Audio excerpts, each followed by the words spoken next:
शिव मॅडमला काय सांगणार आहेत? तर पाचवं उपोषण, एका मुद्द्यावर पाचवं उपोषण. बांधवांनो, जर बघितलं तर या प्रशासनाच्या माध्यमातून प्रत्येकावरती अन्याय होताना पाहायला मिळत आहे.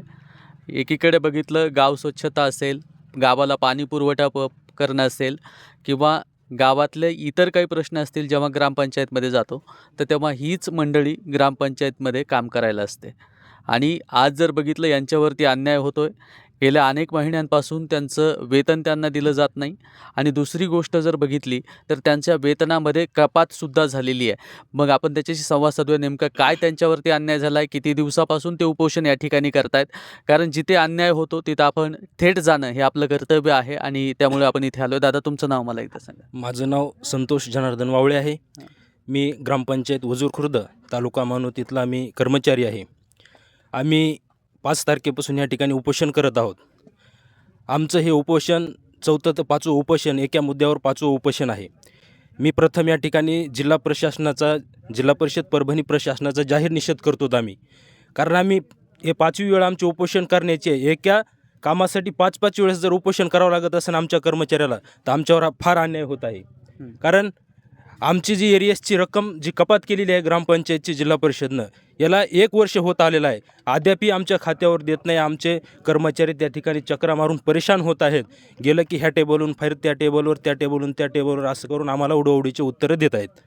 तर हा खूप गंभीर प्रश्न आहे आमच्यासाठी. आमच्या लेकराबाळावर उपासमारीची वेळ होते. आमच्या हक्काचं वेतन जे काय आलेलं आहे ते सुद्धा आम्हाला या ठिकाणी जिल्हा प्रशासनाचे अधिकारी देत नाहीत, टाळाटाळ करत आहेत. आणि दुसरा एक मुद्दा आमचा असा आहे की आमचं त्या 3-4 महिन्याचं 2024चं वेतन राहिलेलं आहे. हा सुद्धा मुद्द्याची आम्ही त्याचा पाठपुरावा करत आहोत. परंतु जिल्हा परिषदकडून RTGSकडे त्या वेतनाची मागणीसुद्धा आणखी केलेली नाही. हा मुद्दा आहे. त्यामुळं आम्ही हे ठिकाणी उपोषण करत आहोत. सरकार सांगतंय विकासाच्या बाजूनं सुद्धा आम्ही आहोत, कारण इकडे लाडक्या बहिणींना पैशांचा भडीमार होताना पाहायला मिळतं. आणि एकीकडे जर बघितलं तर म्हणजे लाडक्या बहिणीवरती पैशांचा भडीमार केला जातो आहे. राजकारण आलं आहे, सध्या इलेक्शन सुरू आहेत. इलेक्शनमध्ये सुद्धा अनेक पक्षांकडून पैशाचा धुमाकूळ होताना पाहायला मिळतो आहे आणि तुमच्यावरती अन्याय होतो. इथं तुम्हाला प्रशासनाच्या माध्यमातून कोणी भेटायला आलं की, या राजकीय असेल किंवा इथले तहसीलदार असतील, काही त्यांनी काय सांगितलं तुम्हाला? आम्हाला अद्यापही राजकीय नेते तर कोणी आलेले नाहीत. परंतु या ठिकाणी प्रशासकीय अधिकारी म्हणून मानवत पंचायत समितीचे BDO साहेब या ठिकाणी आमच्याकडे येऊन गेलेले आहेत. आणि त्यांनी असं सांगितलेलं आहे की मी त्या ठिकाणी शिव मॅडमकडं मुद्दा आज मांडतो म्हणून असं आम्हाला आश्वासन दिलेलं आहे.